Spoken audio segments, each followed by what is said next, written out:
Hello everyone, welcome to Lisbon. My name is André. I'm going to be your guide today and I'm going to explain to you what we are going to do.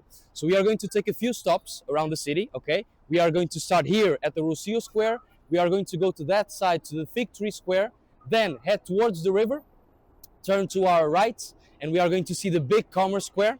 Then we are going to take a loop around and we are going to end on that convent right there at the top of the hill, okay?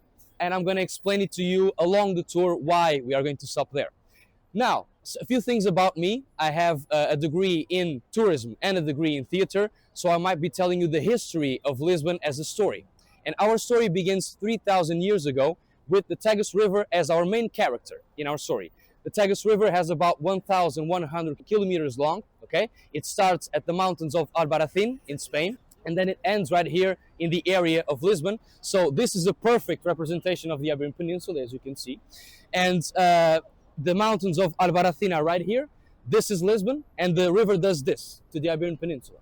So the first civilization that arrived here, that passed through here, were the Phoenicians. The Phoenicians came from the areas of what is now Lebanon, Syria, Israel, and they came from the Mediterranean Sea, and they stopped in Lisbon to resupply, to just relax, and to repair their ships because they wanted to get to the tin islands that were located right here. We were in the Bronze Age, and copper fused with tin makes bronze. So they wanted to get through here, but they saw that this area was really welcoming. They had a really big river that they could navigate inland, and so they called this area Alish Ubu, which means safe port in Phoenician. The next civilization that arrived here were the Romans. The Romans were expanding their territory, and they conquered the entire coast of the Mediterranean Sea. When they got to the Iberian Peninsula, they faced a very fierce people called the Lusitanians. The Lusitanians were a people at the top, more located in the north of what is now Portugal, and they set it up on top of hills. So the hills allowed them to have a better defense of their territory because they could see the troops arriving. And the Romans saw that they could not win the war if they didn't do something. So the Lusitanians had a chief called Viriato, and he was very important to the Lusitanians. And what they did was, okay, we have to bribe the Lusitanians to kill Viriato.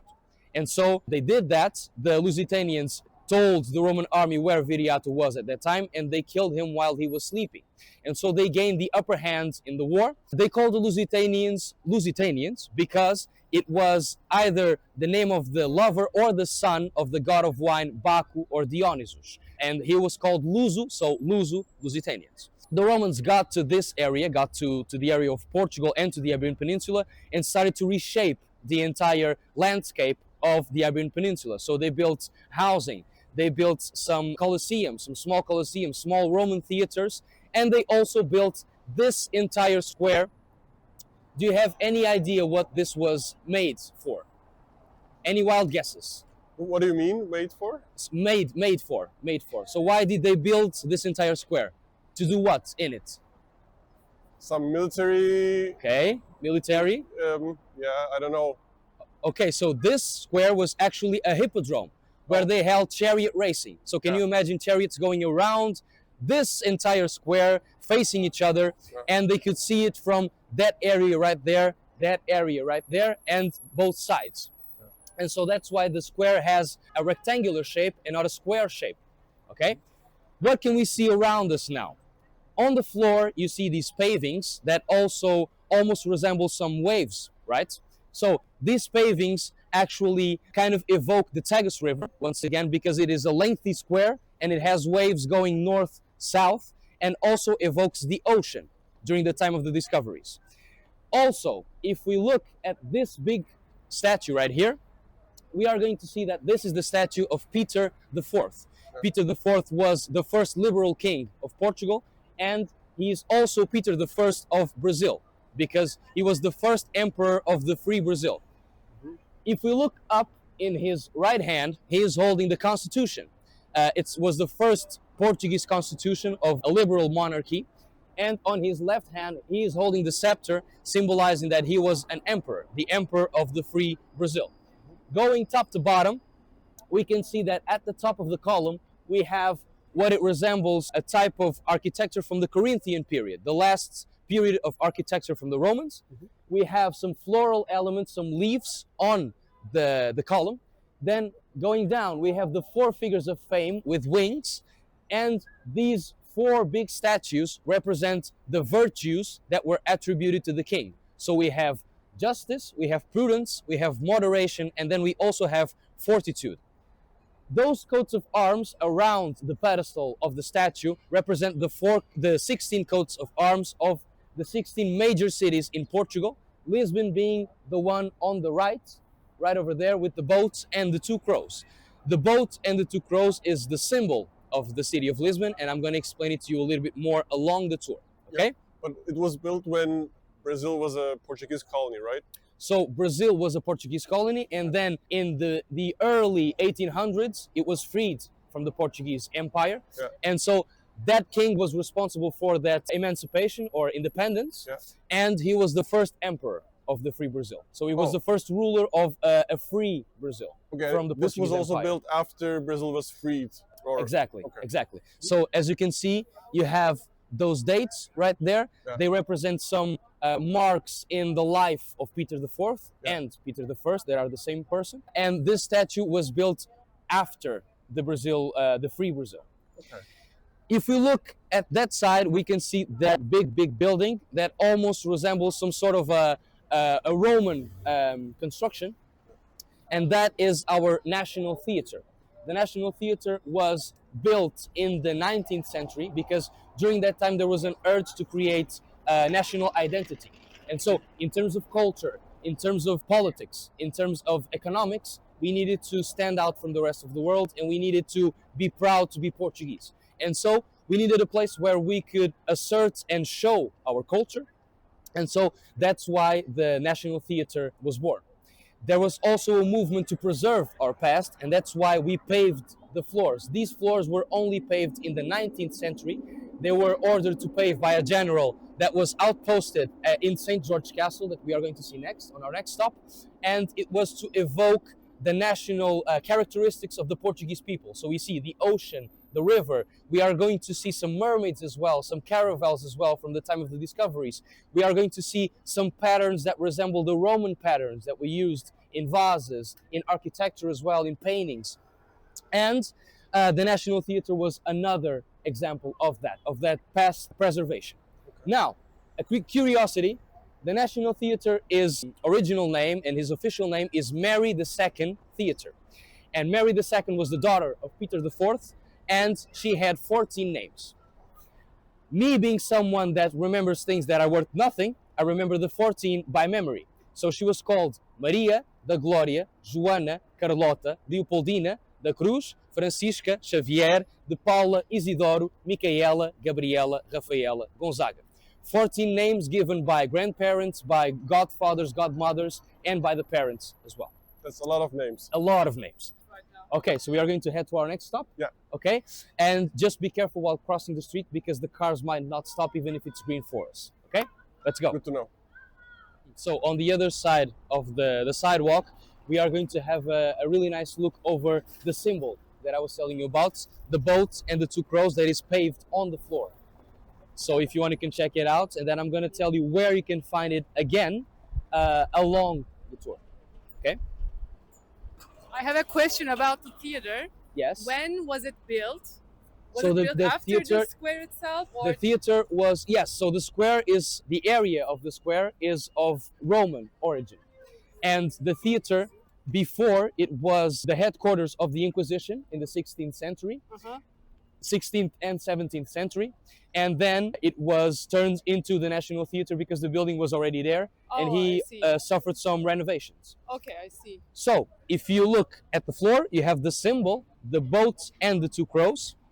Okay, I'm gonna explain you the history a little bit further along the tour, and then you can also see this symbol in manhole covers in the floor and in the lamps. If you come here and you take a look at the top, you are going to see the boat and the two crows on the lamps as well.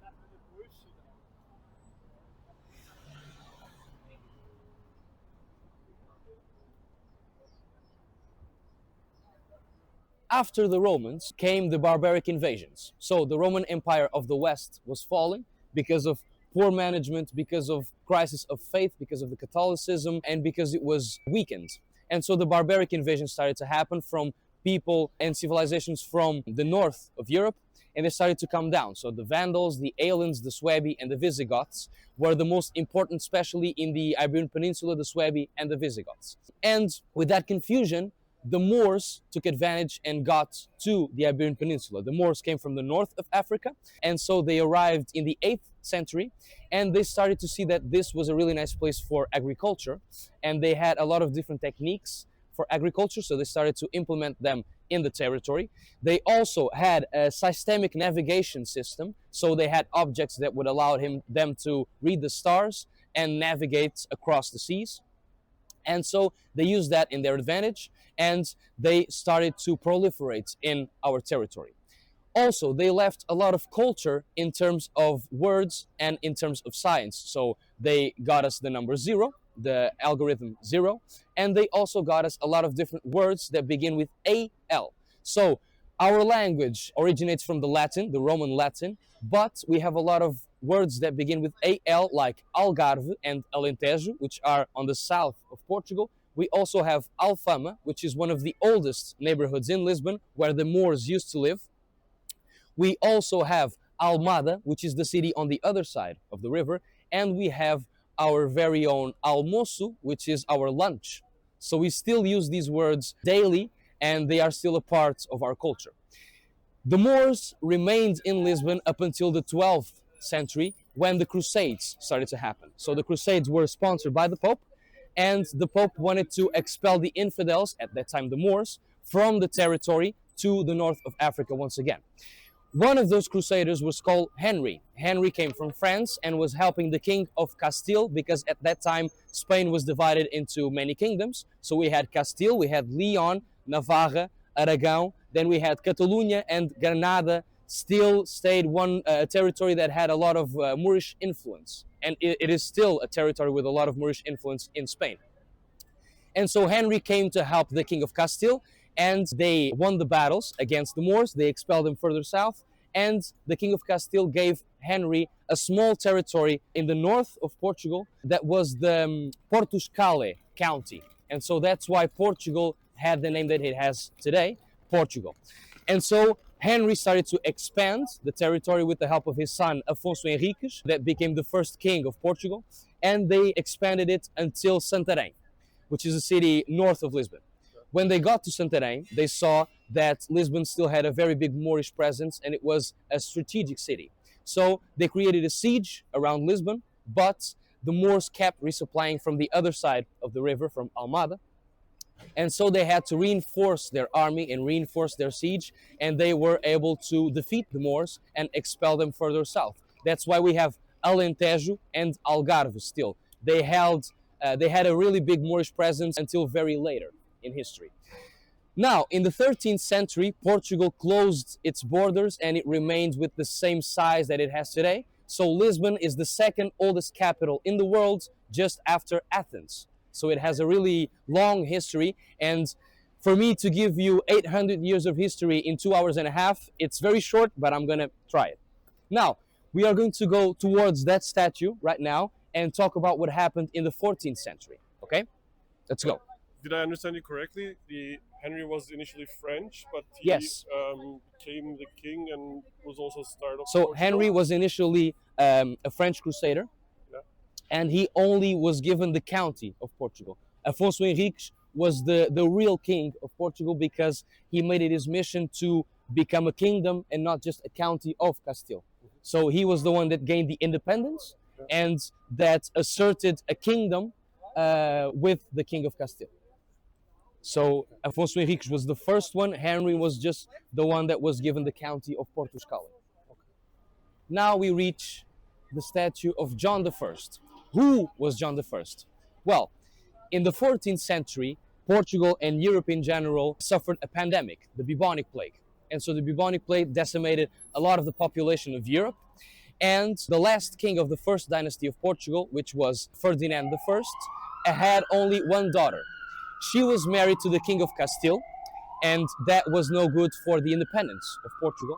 And so what happened was they needed to find a successor, and they found one in the person of John. John was a military man and was also a religious man, and he was half brother to Ferdinand, and so he was the right successor for the job, for being a king. But the King of Castile wanted the Portuguese territory.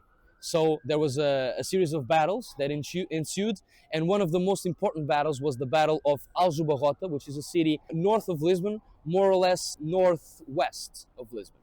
And so they were at a disadvantage because the Portuguese army had about 6,000 men and the Castilian army had about 31,000. So that man in the pedestal of the statue was called Nuno Alves Pereira. He was a really important general, a really important Portuguese general, and he was the general of John I. And so he created a tactic that was used in many other medieval battles called the square tactics. I'm not a general, but I'm going to try and explain you how that went down. So they got to Aljubarrota, they prepared the terrain early, and they put 2,000 men waiting for the 31,000 Castilian men. When they got there, they surrounded them from all sides in a square fashion, and they squeezed them until they quitted or there was no one left. The Portuguese army was reinforced with English archers, and so they could flank them from either side and from the back, and they could not escape the square tactics. When was the battle again? So the battle was at the beginning of the 15th century. So at the end of the 14th, beginning of the 15th century. And so how long do you think this battle lasted? Wild guesses. 2 weeks, I would say. 2 weeks, okay. It should be fast, I think, because you need to do it fast, like Exactly. 3 days. 3 days, okay, exactly. It lasted an hour. Okay. They were so effective that the battle was won in an hour. And so the King of Castile gave the definitive independence to the King of Portugal and recognized Portugal as an independent kingdom of their own. And they were able to start their kingdom once again, if you will. John was very important because his sons, especially Henry the Navigator, built a school of sailing in the south of Portugal, in Sagres, and from that school a lot of sailors, a lot of important sailors came from to begin the discoveries expansion movement.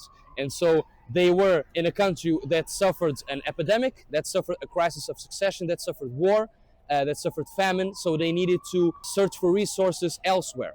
And so that's why they started the discoveries movement with the conquest of Ceuta, which is a city on the north of Africa. So now I want you to look at this cafe right here. This is called Confeitaria Nacional. It's from the 1800s, 1829, and on Christmas, during the winter holidays, we have here what we call the king cake, in Portuguese, bolo rei. It is served on Christmas. It is served all year round, but it's most important on Christmas because it resembles a crown, and it is a staple in every single Portuguese table on Christmas. We eat it a lot. It has crystallized fruits on top with different colors, so yellow, green, and red, and it is a staple in every Portuguese table. Now, we're gonna stop here for you to have a view over the elevator. So that is the Santa Justa elevator. It was built by students of Gustav Eiffel. So if you go there, you can see some resemblances in the ironwork to the Eiffel Tower. We are going to end our tour behind that elevator. So I just wanted you to have a look over this side of the squares and the streets and have a clear view over the elevator. I like to stop in front of this church. This is the Church of Our Lady of the Conceição. And it's nice for you to see the difference and the changing of the architectural styles. So we, in the 14th century, were in a Gothic period where churches were higher, were almost scaling up to the heavens. And then we have this type of facade where you have some elements of vegetation. So you can see here some elements of vegetation. You can see at the top, beneath the statues, some sort of like sailing ropes that you can see imbued into the facade. And at the top, you can also see two spheres symbolizing the ways of the world, the meridians and the equators as well.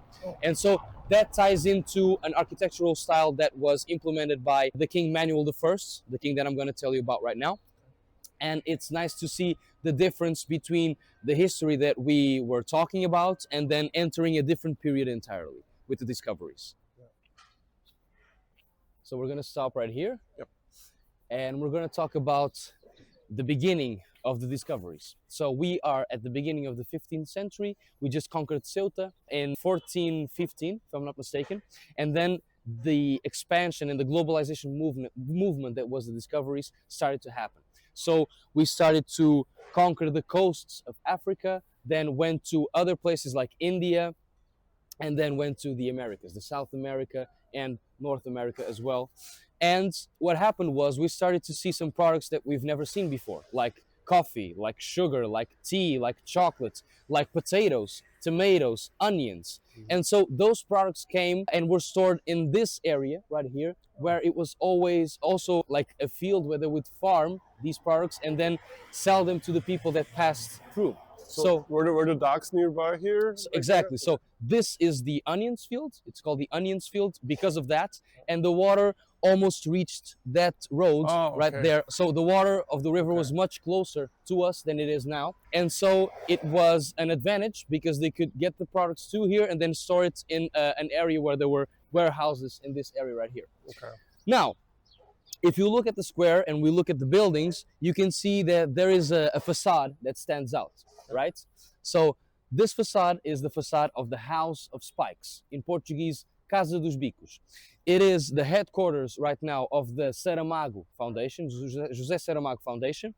But when it was built, during the time of the discoveries, people said that Portugal was so rich that they could build an entire facade out of diamonds. So these represent diamond tips on the facade. Now, do you see the spikes that are mined at the bottom? Yeah.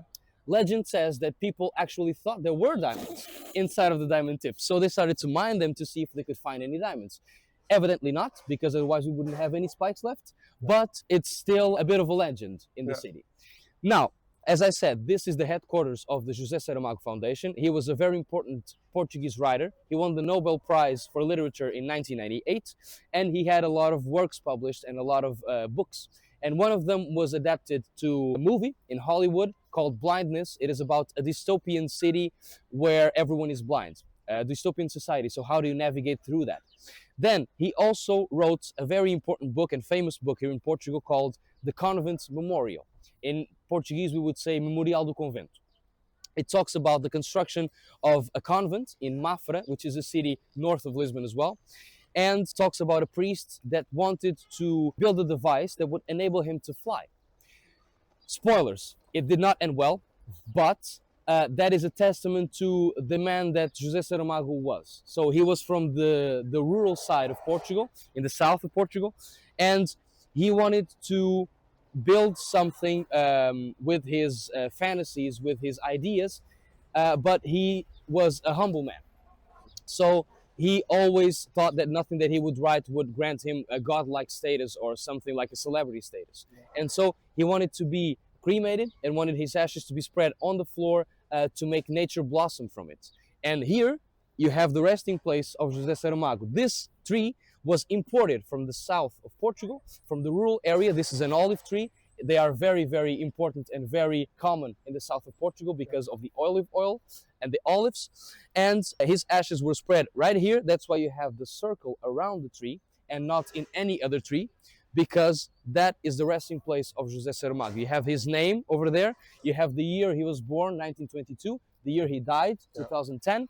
And you also have a phrase from the Convent Memorial. In Portuguese, it is, mas não subiu para as estrelas, se à terra pertencia.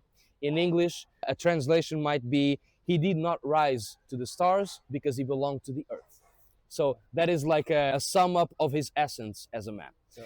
Now, we are going to head towards the Commerce Square. We are just going to pass over the ferry docks, and we are going to talk a little bit more about the earthquake of 1755 and what we can see on the other side of the river and to the west, to Belém area.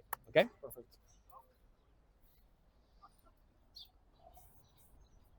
We have switched the cameraman. Hi, everyone. Hi. Hi. Oh, we are changing now. Yeah. I like it. I like the dynamic. My arm is so tired. Yeah. You see? Boats, two crows, manhole covers. That is the form that we saw exactly. Up exactly. there. So where that symbol tour, is right? the symbol of Lisbon. Yeah, okay. And the ship that we see on the street lights, that is something we see in Lisbon everywhere. Yes. I assume. Okay, Yes. understood. And I'm gonna tell you a little bit more about that. Yeah. But I'm just gonna remain it as a mystery for now. Okay. Okay? And then we can guess where it comes from. Let's see. Yes. You can have your own conclusions Yeah. and theories. Sure. That is much more interesting than the actual truth. And the reality, yeah. Yeah. Because when you know the reality, you can't imagine anymore because yeah, you know it it. becomes boring then. Exactly. We were also amazed that this body of water is called a river. Yeah. We would assume it was a sea or a lake or something like that. Because since this is the end of the Tagus River, it is Yes. much wider. At It is the fount- end. Okay, I thought it Yeah. begins here. No. It Oh, ends okay. here. So it Okay. starts in Spain, Yes. and it has about 1,100 kilometers long, and then it ends in Lisbon. Okay, and So- it's also the largest river in the Iberian Peninsula. Exactly. I read. Okay. The largest river in the Iberian Or the Peninsula. long. Yeah. Okay. Okay.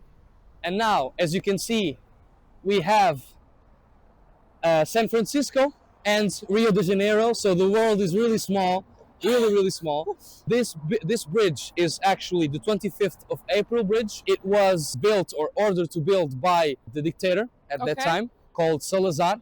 It was first called Salazar. yes, it was Slytherin. exactly perfect. I love the reference. First, it was called Ponte Salazar. Uh-huh. And then, after the revolution, it was called the 25th of April Bridge. Okay. On the other side, we have our Christ the King. It resembles Christ the Redeemer in Brazil. And he is looking at Lisbon with his arms up, symbolizing a hug to the city of Lisbon. This bridge, be careful. Okay. This bridge is actually 29 years older than the Golden Gate Bridge in San Francisco. So this one was the first one.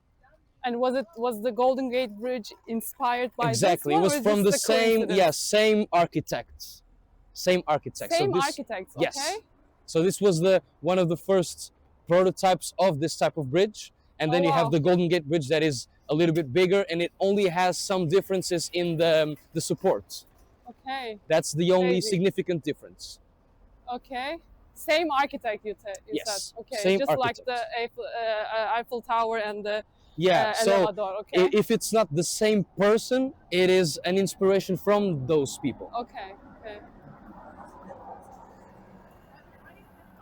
And when was it built again? The bridge? So the bridge, I'm not sure about the date, the specific date, Uh-huh. but it was built in the middle of the 20th century. Okay. So 1950s, Mhm. 1960s. Okay.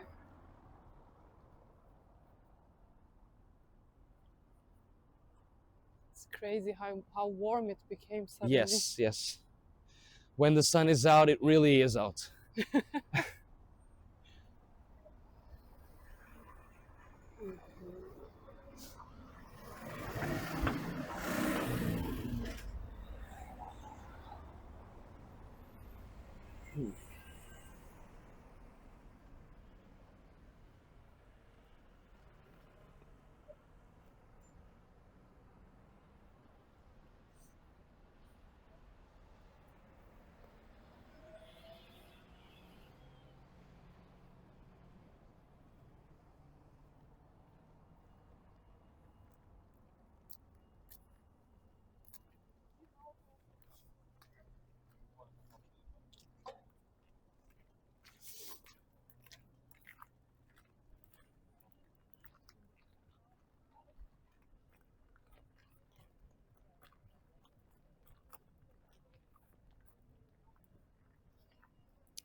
So we can stop right here. Mhm.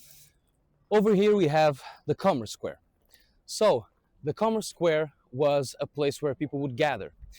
These buildings are not the original ones, but these buildings were the royal residence after Manuel I.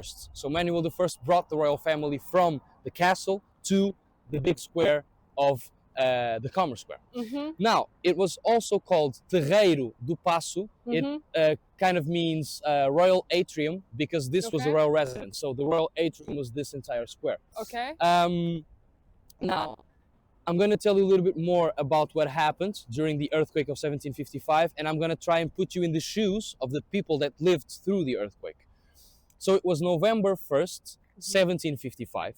People were in the early hours of the morning. They were praying in the churches because it's a really important day in the Catholic calendar, the All Saints Day. People were starting their days. There were fireplaces lit and candles lit in the churches. So in the early hours, the ground begins to shake. Everything starts to break and fall apart around them. A lot of dust, a lot of smoke because of the candles and the fires, and they needed a place where they could go and run to, an open place where no one was harmed. And they found that place in the Commerce Square. So everything was broken behind them, everything was destroyed, a lot of smoke, a lot of dust, and they got here and they saw this big square and looked at the river. When they looked at the river, they saw that there was no river anymore, or the river was really shallow. So they thought, okay, God is telling us to cross to the other side and save ourselves from the earthquake. When they started to go inside of the riverbank with boats, on foot in the shallower areas, a huge wave comes from that side and destroys the entire riverbank. So it destroyed the entire area of Lisbon. On the other side of the river as well, the city of Almada and some smaller cities on the other side of the river.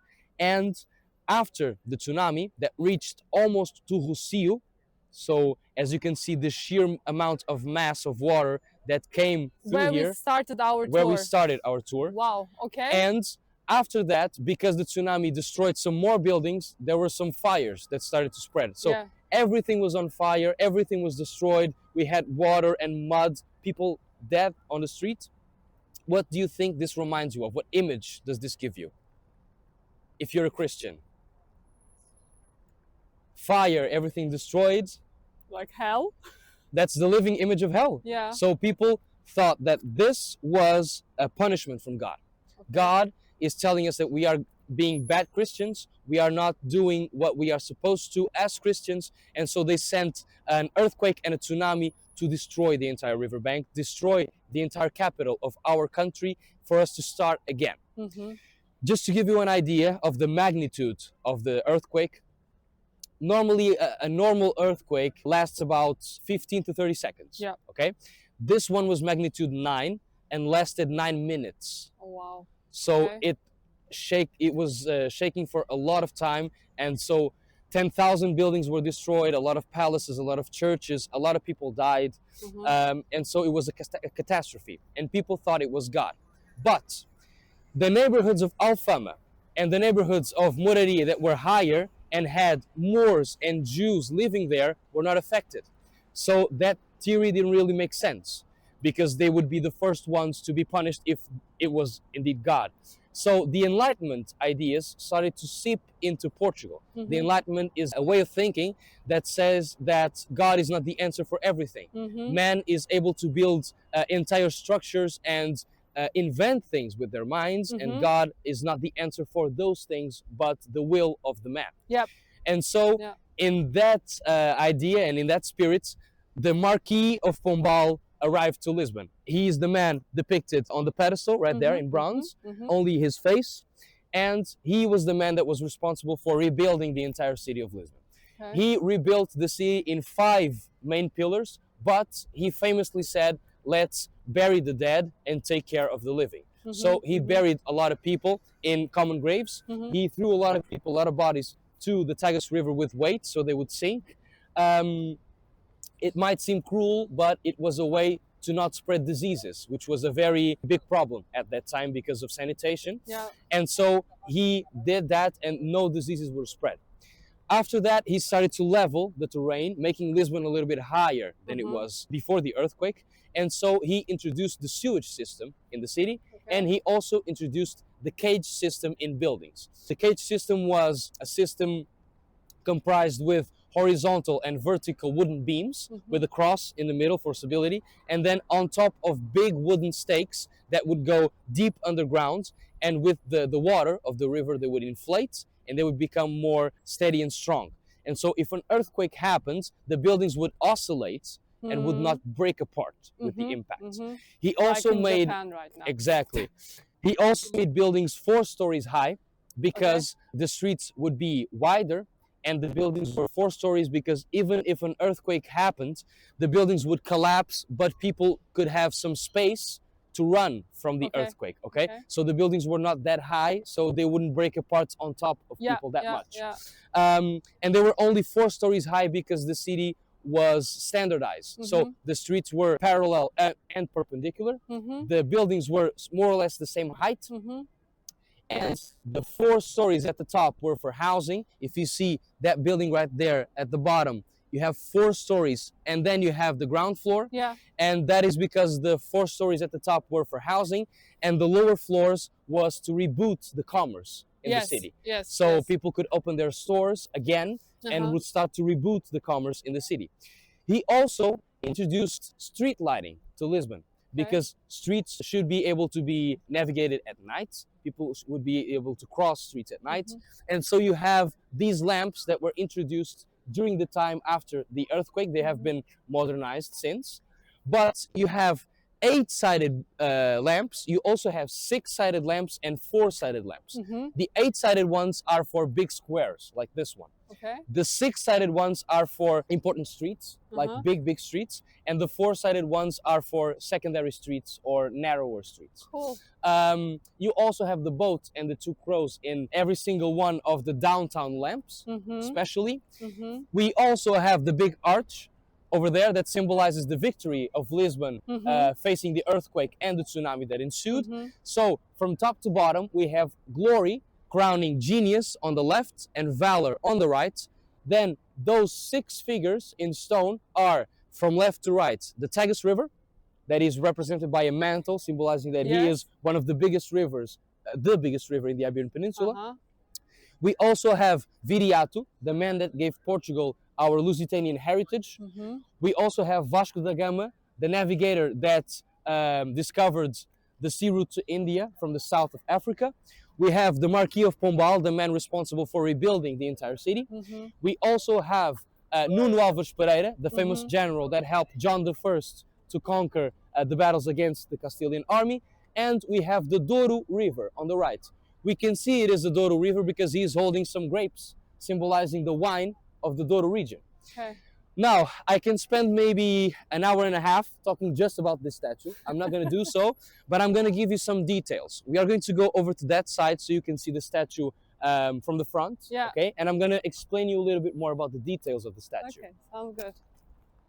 I have a question. Yes. Regarding the earthquake. I would imagine the rebuilding or the the reconstruction of the city. the whole city, except for Alfama maybe, would last like, I don't know, not just a couple of months, but years. Okay. What happened with the population? It lasted about 20 years. 20 years, So it was very quick for the time. Yes, but rebuilding. still, it is just like half a lifetime. Exactly. Or a third of a lifetime. Exactly. Of a during that time, person. people were much more submissive. Yeah. So people would wait because it was for their interests to rebuild the city. Yes. So they waited patiently So they for didn't 20 days. leave They Lisbon. didn't leave. Okay. And since the city was modernized after those 20 years, Mm-hmm. more people came to Lisbon because it was Okay. one of the cities that had the most modernized buildings. Infrastructure maybe So also, yeah. these infrastructures were also used, for example, to map some areas in Paris, for example. Okay. So the grid system of buildings, because it was much more easy to navigate through the streets like this, because if you don't know where you are, you can also go to the parallel streets or the perpendicular streets and you can find the street that you want. Okay. So people were pleased with the reconstruction, so they endured those 20 years for better or worse. Okay. They endured the 20 years here in the city of Lisbon. Now, that statue represents the King Joseph I. He was the king during the time of the reconstruction of the city. The king was traumatized after the earthquake because he was injured and he swore never to be inside of a stone house again. So he left this area and he went to a place in Ajuda, close to Belém, called the Royal Barracks, because he built a luxurious tent made out of wood and cloth, and so we called it the Royal Barracks, and then it gave way to a palace called Palace da Ajuda, but he stayed there for the remainder of his life. He only came to Lisbon one more time. It was to inaugurate the statue and leave again. Now, if you look at the top, the king is not facing forward, he's facing slightly to the right. If you put a compass on top of his head, you can see that he is looking at Brazil, the territory that gave him the most riches from the territories of the empire. Now, the horse is trampling some snakes. Those snakes might symbolize the Jesuit priests, because the Marquis of Pombal was from Jewish descent. So his ancestors were prosecuted by the Jesuit priests during the Inquisition, and so he needed to expel them because of that, and because they occupied places of power in terms of education. So the Enlightenment ideas couldn't seep into the country as easier as they did, because the Jesuits controlled education. So he expelled them, and the snakes represent the venom that the Jesuits had in the Portuguese society, in the eyes of the Marquis of Pombal. Now, on that side of the statue, we see a small elephant. We saw a small elephant over there. He is trampling what seems to be a Native American, which means that Portugal cared more about the products that came from the colonies and the variety of new things that they could find in the colonies, that actually the people that lived in those colonies. On this side, we can see a horse that he is being led by an angel, and he's trampling a man, symbolizing that Portugal and the Portuguese church cared more about the image that they would pass to the outside than helping the people that lived in the country itself. It's kind of cruel, actually. Exactly. And the church is looking at the horse and not at the man, symbolizing that the church was not in a good place and cared more about what they would benefit with the country than helping the people that lived in the country itself. Now, do you have any more questions? No. You?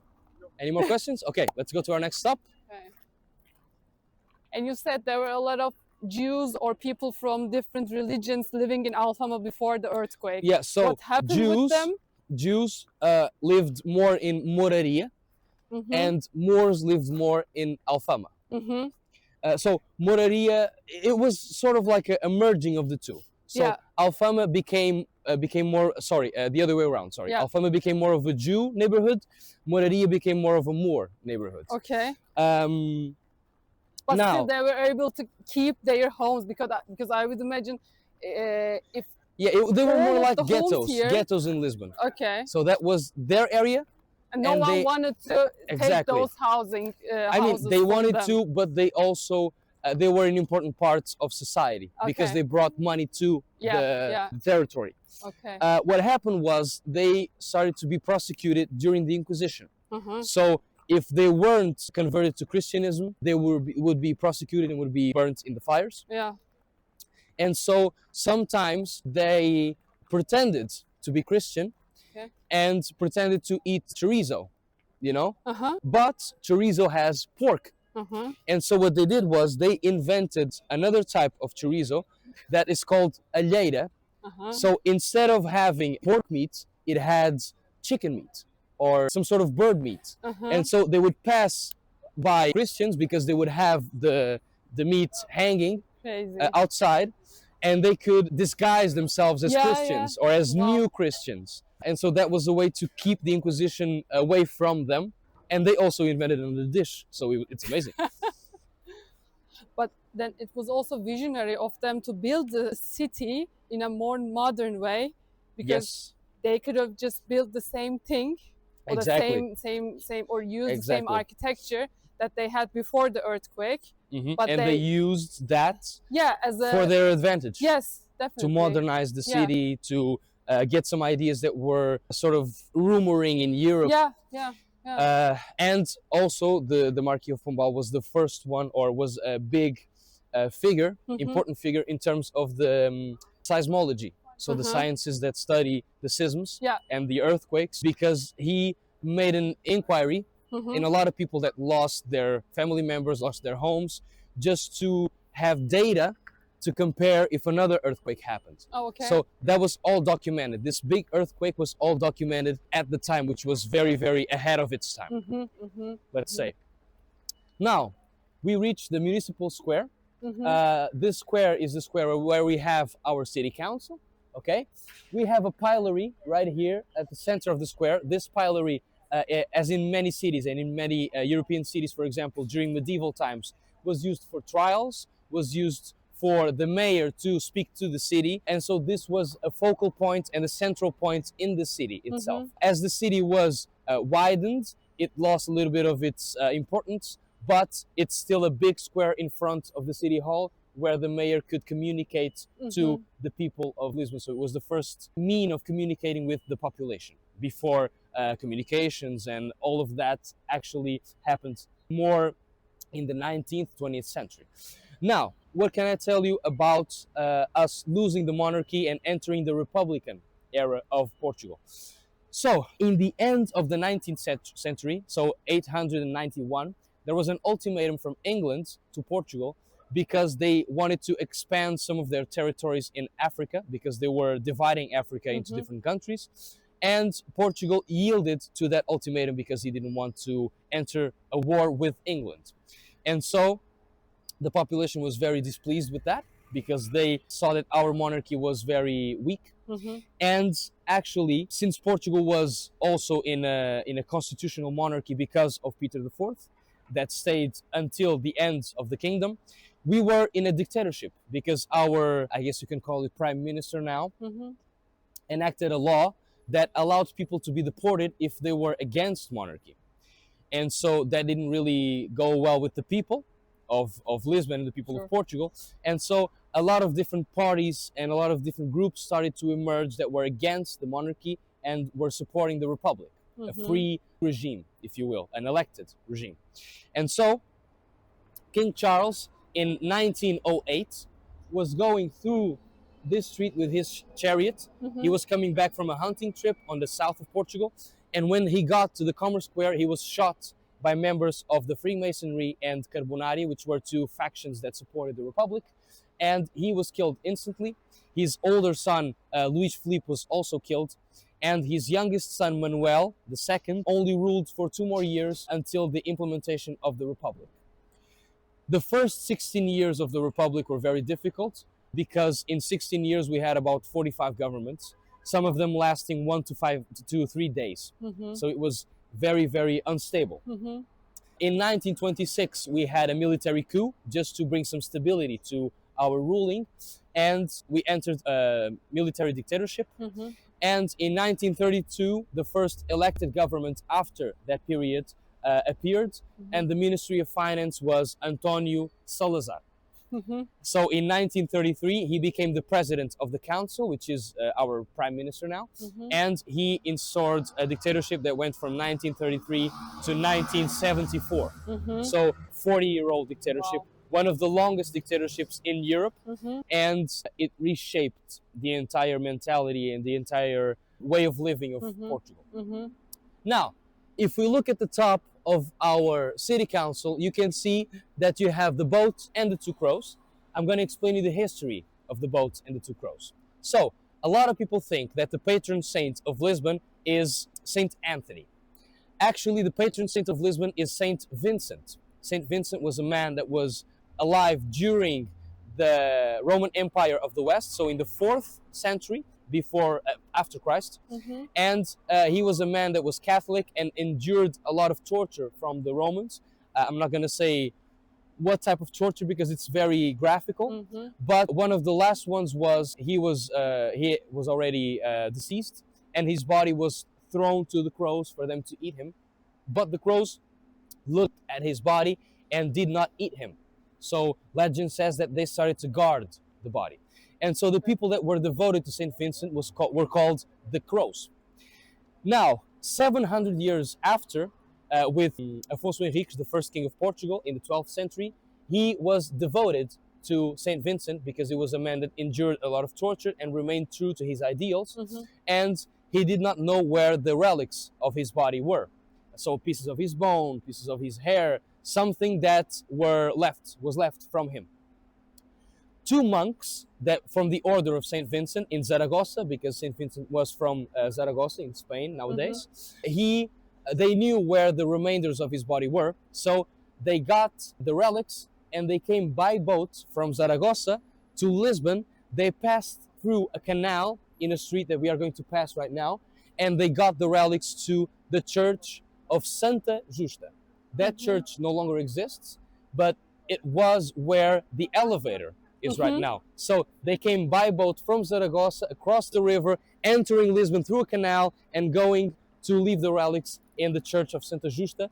That's why you have the two crows, the two monks, Yes. by boat coming to Lisbon Oh, to bring Saint Vincent to Lisbon, and that's why we have the symbol of the boat and the two crows cool. in Lisbon. Okay. Now we okay. are going to pass through the streets where the canal was, Mhm. and you are going to see how the monks came by boat entering the city of Lisbon. Okay? Do you Yeah. have any question? What about the snake? Because there, you see the ship, you see the two crows, and there's also a snake. Or is it a snake that I'm seeing What? on top of the Oh, the lady? ship? Oh, on top of the ship? No, it is a flag. Okay, I'm looking at something else then. So you are looking at the symbol, right? Yes. Okay, that thing that looks like a snake. That is the flag. Yeah, it's just Okay. a flag waving in the wind. All right. But it does look like a snake from under here. Yes, it does. From I'm down trying here. to connect everything we learned. Yeah, it's just Okay, it's I see. a long flag, Okay. Yeah. On the ship. Yeah. you know? Got it. Okay, now we are going to go to our next stop. Okay. We are going to take a detour under the metro because we need to go up a lot, and that saves us some time. Yeah. Okay, let's go. Have you seen Money Heist on Netflix? Sure. Just the first season, First season, okay. but he saw the whole thing. You saw the whole thing? The Money Heist? Money heist. On Netflix? Okay, if it happened in Portugal, this is where they would go. Because this is the Bank of Portugal and the Museum of Coin. Okay. It almost looks like the entrance to a church, I know. It does. Yeah. But it is the entrance to the Bank of Portugal. Okay. Now I'm going to show you something that is just a curiosity, but you see that the lamps, now you have four sides, right? Yes, So yes. it's not an important street, but that lamp is the only lamp that only has one crow. I don't know why, but it's the only lamp in Lisbon that has Oh. the boat and just one crow. I think it was broken or something like that, but it's the only one that only has one crow on one side. But we don't know why. We don't know why. We don't know Okay. if it's on purpose. We don't know if it just broke the support. Okay. Because even if you don't have the supports, you have the boats and the two crows. Yeah. This one is the only one that only has one crow. Okay. Interesting. So it's just a curiosity, even if we Mhm. don't know why.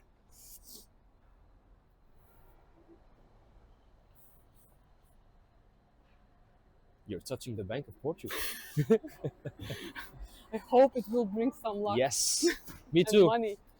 I pass here almost every single day, and I don't know if it has brought me luck or not. We'll see.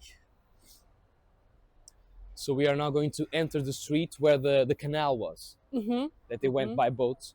And these streets in downtown Lisbon have the name of the type of shop that was in these streets. So Okay. this street is called Rua Áurea. A Áurea. translation to English would be the Golden Street, Mm-hmm. Mm-hmm. because we had a lot of goldsmiths here. Mm-hmm. A lot of gold pawn shops, a lot of gold shops. Mhm. The street that we passed to get to the onions field Yes. is called the Silver Street. Mm-hmm. So silversmiths over there, a lot Yeah. of silver shops. We have What the is silver shoemakers called in street. Portuguese? Sorry, What is silver called in Prata. Portuguese? Prata. Okay. Yeah. Uh-huh. we have almost like in Spanish. We have Yeah. plata, Uh-huh. and here is prata with the R. Yeah. So, welcome to Baixa-Chiado. This area is the cultural neighborhood of Lisbon. A lot of artists came here and discussed ideas about their works, about the political, social, economical state of the country. And in the 19th, 20th century, so in the verge of the 20th century, there was a club here called Grêmio Literário de Lisboa. A translation to English might be the Literary Book Club of Lisbon, or the Literary Club of Lisbon, where a lot of different artists from all around the world and Portugal share their views and share their works and share inspiration with each other to propel culture, European culture, and the world culture forward. Now, the first one, the very important one, is Fernando Pessoa, the one that is seated in front of that cafe. That cafe is called Brasileira. It is one of the oldest cafes in Lisbon also, and it was a place where Fernando Pessoa would like to spend their time. So spend his time writing. He is the Portuguese artist, I think, with the most translations of his works to other languages. So he was very influential in Portugal. He wrote under many different names, and he mainly wrote poetry. So you had Ricardo Reis, Álvaro de Campos, Alberto Caeiro, Bernardo Soares. They are all Fernando Pessoa, all parts of Fernando Pessoa. What was the reason behind it that he used different names? Because he had so many types of writing. So if you read Ricardo Reis, for example, one of his names, you can't really compare it to the poetry of Álvaro de Campos, for example, which is the same man writing two completely different poems, completely different thematics of poems, for example. Now, the other man that is on the pedestal is called António Ribeiro Chiado. Chiado is a nickname because Chiado in Portuguese might mean two different things. So the first one is to squeak. He had a very high-pitched voice, so he called him Chiado because he was squeaking all the time while he was talking. And the second significance of the term is Chiado means to gossip. So if I'm chiando or to gossip is chiar. So that is why maybe we have so many people calling this area Chiado. You also have, on the other side of this street, we have Bertrand. So it's the bookstore Bertrand. It's the oldest functioning bookstore in the world. It has the Guinness World Record for it. If you go down the street where Fernando Pessoa was, you have a building that has some blue tiles, and it's over there. It's called Livraria Bertrand, and you can get there. If you buy a book there, they give you a stamp that says that you bought a book in the oldest functioning bookstore in the world. And so you have that curiosity for you. Now, this man behind us is the one and only Luís de Camões. Luís de Camões was a very important writer. He wrote about the trip of Vasco da Gama to India, to reach India. So he wrote the first Portuguese epic called Os Lusíadas. Os Lusíadas talks about that voyage that he did. Now, the book starts in the middle of his voyage, then it goes back in time to tell the history of Portugal, and then it ends when he is already reaching India and establishing the contact with the people from India. That's why you have his statue right here.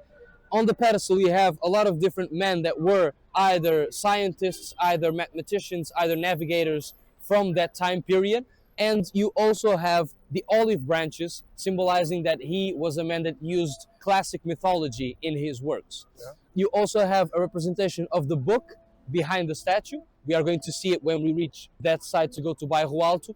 And his life was very difficult because he didn't really like to follow the rules. So he was in jail most of the time. He was in taverns most of the time. He also did most of expeditions to the outside of Portugal because he was sort of like in a community service type of way.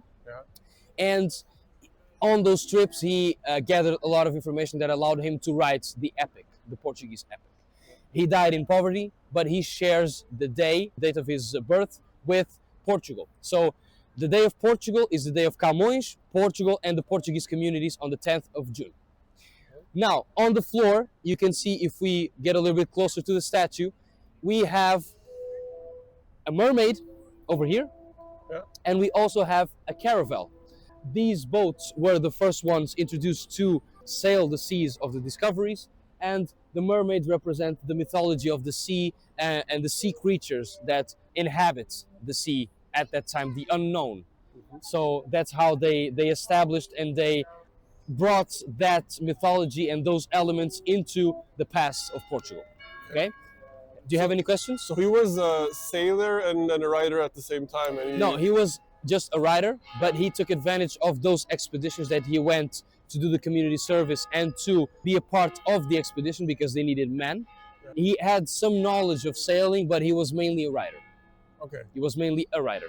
So he just went there actually for the experience and writing about it. Exactly, and to harness the information from many places around the empire to build that epic. Wow. To be as accurate as possible, even if he was using some mythology. Okay? And that's why he's also represented with the crown of olive branches. That's where how the Roman heroes were represented and the classical heroes were represented. Now, we are going to venture into Bairro Alto. We are just going to make one stop, and then we are going to end in a beautiful viewpoint, and you have a really nice view over the city of Lisbon. Okay, Perfect. That let's sounds go. great. Let's go. So we are inside of Bairro Alto. Oh, Yeah. inside. Okay. So this area was commonly inhabited by scholars, Yeah. so astronomers, some navigators as well, some mathematicians, because it was a higher place in the city. Those people had the most money, Yeah. and so they could afford to be in a higher place in the city because at that time there was no sewage system, and Yeah. so all the detriments and all the filth was thrown to the street. So if you lived in a higher place, it wouldn't smell as bad, it would be a little bit more hygienic, and that's why the poorer people lived at the lower parts of the city. Oh, okay. This street is beautiful. Yes, it is. Wow. After that, it became a neighborhood like any other because of the sewage system. It was introduced so people could live where they pleased and where they could afford it. Yeah. And so this became a very typical neighborhood of Lisbon as well. Nowadays, it is the nightlife neighborhood. Yeah. So at night, you're going to find this completely full. You have a lot of different places to go. Alcohol is cheaper here, for example. And you also have some fado houses here. Alfama are the most typical, but you also have some fado houses that you can find in Alfama in Bairro Alto. Yeah, what's typical about the father house? A fado house, I can explain you when we reach the viewpoint, because we have a statue or representation of a famous guitar player, Portuguese guitar player. Okay, perfect.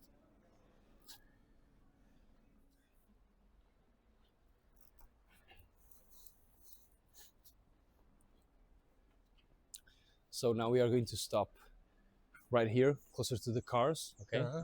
Because I want to talk to you a little bit about the tiles, about the Lisbon tiles, the Portuguese tiles, and this is a perfect example of the tiles.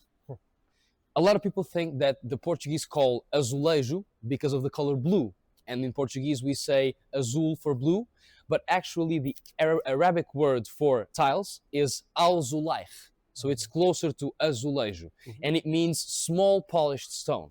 So these are small polished stones that together make these patterns, almost like in a grid fashion. Now, I'm sure you still have tiles in your homes, in your kitchens, in your bathrooms, because they isolate water pretty well. And because when it's hotter outside, it's cooler inside. And when it's colder outside, it's warmer inside. Now, in terms of the patterns and in terms of the colors that you see, we started to introduce the tiles in the 16th century. So in the 16th century, in the 1500s, we started to use a lot of different colors and a lot of different patterns of tiles, mainly warm colors. So like the orange, like the yellows, things like that, in contrast with the cooler colors like the green or the blue. And that was a gradual process, so the 16th, the 17th, and then the 18th century. In the end of the 17th, beginning of the 18th century, the patterns started to change. So instead of just having patterns, we started to have some representations of history. So a scene of a hunt, for example, or a mythological scene, for example. And you can find it in many nobility houses, these scenes depicted into the tiles, almost like a tile tapestry, for example. Now, I'm going to give you a clue to see if the tiles are older or newer, okay? If we see tiles from the 16th century and they are a little bit worn out, it's because, and they have a lot of color, it's because they are more from the 16th century. If we see tiles like these but have yellow and then we have blue and white, it's because they are from the 16th, 17th century. If they only have blue and white, it's because they are from the 17th, 18th century, okay? The blue and the white were to mimic some vases from the Ming dynasty. For example, the blue and the white. It was also a testimony and a reinterpretation of the Dutch painting. They painted in cobalt blue in a white background. And it was also because of the royalty. So royalty, blue blood, and the white, it was prosperity and peace. And we were, in terms of war, we were in a time of peace. But the first two main reasons were the Dutch painting and also the Ming vases of the Ming dynasty. Which dynasty is that? Ming dynasty? The Ming dynasty is a dynasty of China. Yeah, okay. So Chinese porcelain. Yeah. Chinese porcelain. Yeah. Let's go to our next stop. Perfect.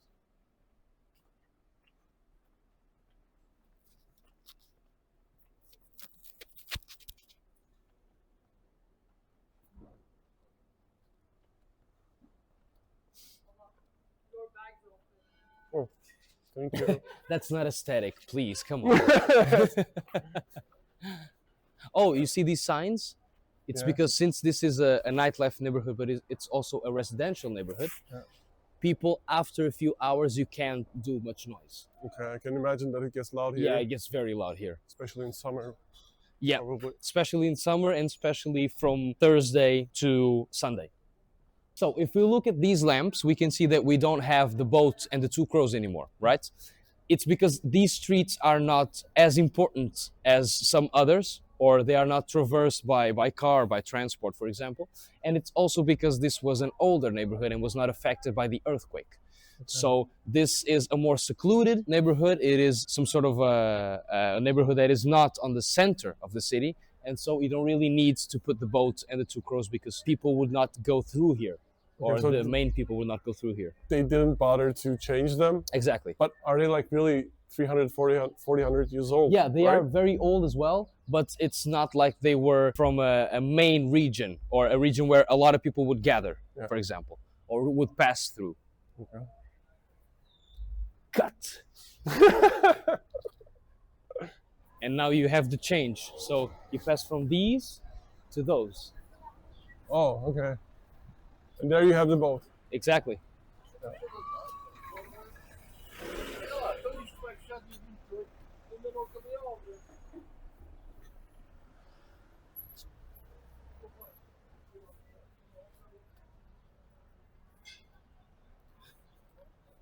So, you see right here, this is Jardim António Nobre. This is the garden of António Nobre. António Nobre was an important guitarist player, Portuguese guitar player. And I'm going to tell you a little bit more about Fado now. Fado is some sort of traditional music style that was invented in Lisbon. It has some ancestry in Moorish, like Arabic songs, and Spanish songs, flamenco as well. But normally we sing about a sentiment that we have given the name of saudade. So we might say, you might say, I miss you, and we say, I feel saudade of you or about you. So for us, it's not a verb, it's a name that we give to the feeling. We also sing it, especially with one singer and accompanied by a guitar and a Portuguese guitar. And we sing about that feeling because that originates from the time of the discoveries where people would go to sea and they might not come back, but that saudade stayed in people and people missed those people. So they sung about that with soul, with heart. And that's how Fado became well known in the city and in the country as well. Now, Fado also has another way of being sung. We can sing about things that make us happy, think about things that make us laugh. And sometimes two singers go at each other. They improvise the verses, almost like a rap battle. They improvise the verses with the Portuguese guitar player and the guitarist. And they make fun of physical characteristics that the other one has or things that the other one has said and make fun of that. And so they go at each other almost like a stray or like a discussion, an argument between the two of them. So they were dissing themselves. Exactly, they were dissing themselves. Exactly. It was the first rap battles in Portugal, in Lisbon, in Fado. But yeah, so Fado has a lot of different, a lot of versatility as well. So because it's really strong when we are talking about something sad, and it is very, very funny when we are making fun of each other, singing it. Wow. Now, we are going to go to the viewpoint where you are going to have a beautiful view over the city and the places we've already been to, like the Rossio Square, the Fig Tree Square, and then the river as well. Let's go. Let's go. So over there we have the statue of Peter IV. That's where we started. Praça da Comércio. Exactly. Then we went to the other square, the Fig Tree Square. Then we went along the river to the Commerce Square, which is over there. And then we started to climb and go through Bairro Alto up to here. This is the viewpoint of São Pedro de Alcântara. This is really great. And you have two viewpoints that are my favorites. That one is Graça, the Mirador da Graça, that one right there next to the church. Yeah. And then you have the big one over there, like the round one. And that is also amazing as well. It's one of the highest viewpoints. Yeah. And also, for me, one of the best viewpoints because you can also see the castle and the river. Oh, yeah. And the other side of the river as well. It is amazing. The trees look really, I mean, the shape of it. Yes, It's yes. also They interesting. almost like a roof or an umbrella. Yeah, exactly.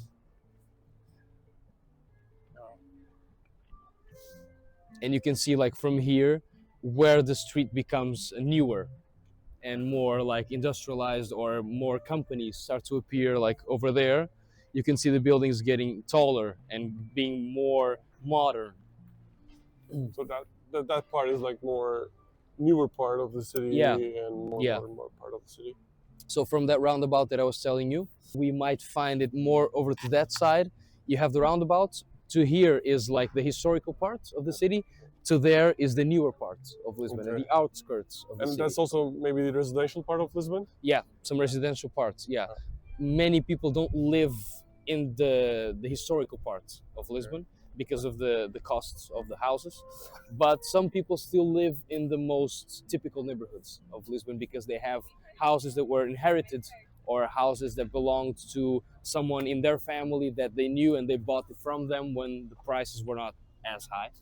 And that is also a problem in Lisbon because with the tourism, a lot of people are doing residential homes, or places that people can rent in Airbnb and booking, and so the elements of the typical neighborhoods and the typical person that lives in the neighborhood of Lisbon is starting to disappear a little bit.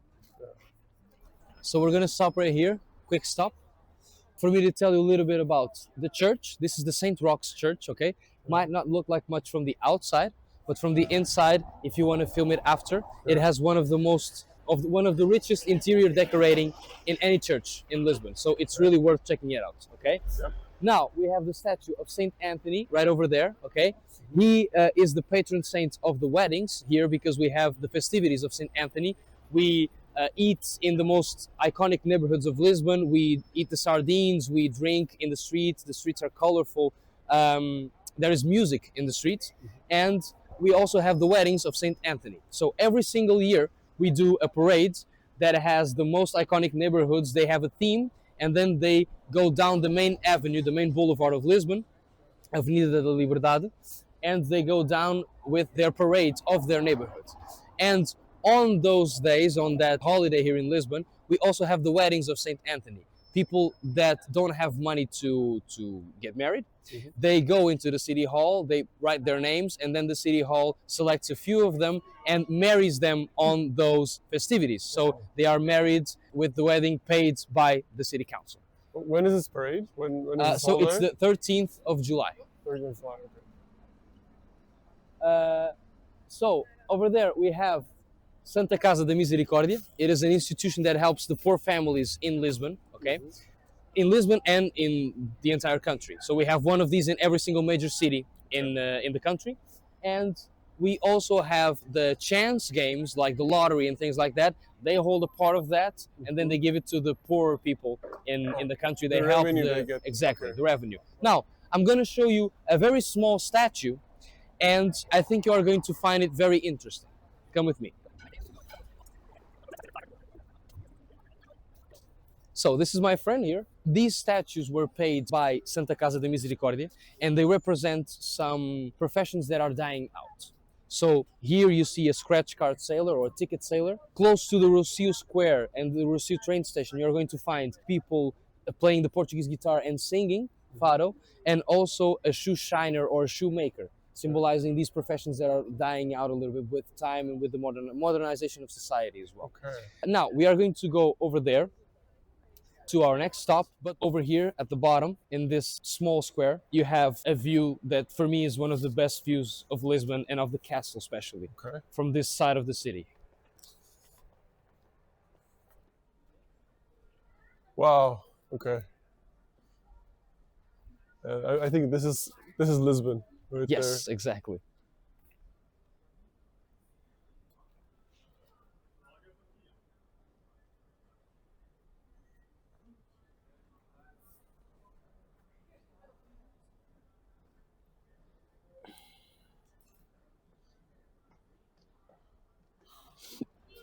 Okay, so now we are at the Carmo Square. The Carmo Square was a stage for a lot of different things throughout the history, but now let's return to our story. So we ended our story talking about Salazar, the dictator. Yeah. he held a very repressive dictatorship here in Portugal. He created a private police that censored any news, any work of art, any text with a blue pencil, and then it was returned back to the artists or he would be tortured for it. Also, he tried to reinvent the history of Portugal to put some elements of it and hide other elements. He called to himself a man by the name of António Ferro, and he started some sort of propaganda in the country. And he also balanced the accounts of the state, the bills of the state, but at the expense of people being poorer. So he managed to level it, but it had more disadvantages than advantages at that time. Also, the south of Portugal was so neglected that they used it as a farmhouse for the country. So they only planted the cereals, needed to make the breads, and needed to make, for example, olive oil, like olive trees, and then they neglected the people that lived there. And also, in 1961, the colonial war started with the countries of Africa, the colonies of Africa. So they wanted their independence, but the dictator wanted to wage war out of being narcissistic, or he wanted to have the empire still for himself, and he didn't see that it was time to release those colonies because they could be independent. So a revolution had to happen to change the regime. And so in 1968, Salazar had an accident and he was chair-bound and he died in 1970. So in 1968 he was replaced by Marcelo Caetano that ruled almost only 6 years into dictatorship until the revolution. And the military were really upset with the state of the country, so they took matters into their own hands. So they held a revolution in the early hours of the 25th of April 1974. They heard a song on the radio that started the entire revolution. The song was called E Depois do Adeus. It was a song about how can we live in a country that endured a 40-year-old dictatorship. Then they put on the air another song called Grândola Vila Morena that talked about the rural folk taking arms against their people, against their oppressors. Now, when they heard that song, they took the positions of power, and so they started to get all the ministries under their control. They started to get the Commerce Square under their control, because in the Commerce Square we still have some ministries. We have the Ministry of Agriculture, the Internal Affairs and Justice, and so they got the Commerce Square, they got the control of the Commerce Square, and the dictator ran to here. This is the headquarters of the National Guard, so he thought that he would be safe here. But one of the youngest captains in that revolution, Captain Salgueiro Maia, stood on this circle and fired at the facade of the building, making him come out and be escorted to the airport and to his exile in Brazil. Well, he surrendered then? He surrendered, exactly. And this revolution was so important because no one was killed, no blood was spilled, and everyone cheered that the regime was changing and that the country was free once again. And you have that picture right there that symbolizes the day that freedom arrived back to the country, and the people are cheering in this square, in the Carmo Square. This square has been the set of documentaries and movies about the 25th of April Revolution, and it has some more history around it. So this fountain was built by the King Manuel I to gain the favor of the people, and if you see the crowns, it means that it is a royal fountain. And this convent has a peculiarity about it. Do you have any idea what it is? It doesn't have a roof. Doesn't have a roof, exactly. So this convent was built for Nuno Álvares Pereira, that general that I told you about in the beginning, that helped John I. And he stayed here the remainder of his days because he devoted himself to God after his wife and daughter died of the bubonic plague. And so he stayed here for the remainder of his years. And during the earthquake, it was destroyed, but it remained like this to be a monument to the destruction that an earthquake can cause in Lisbon. Okay. Now, we're going to go to our next and final stop, and I'm going to tell you why the 25th of April Revolution is also called the Carnation Revolution. Okay, let's go.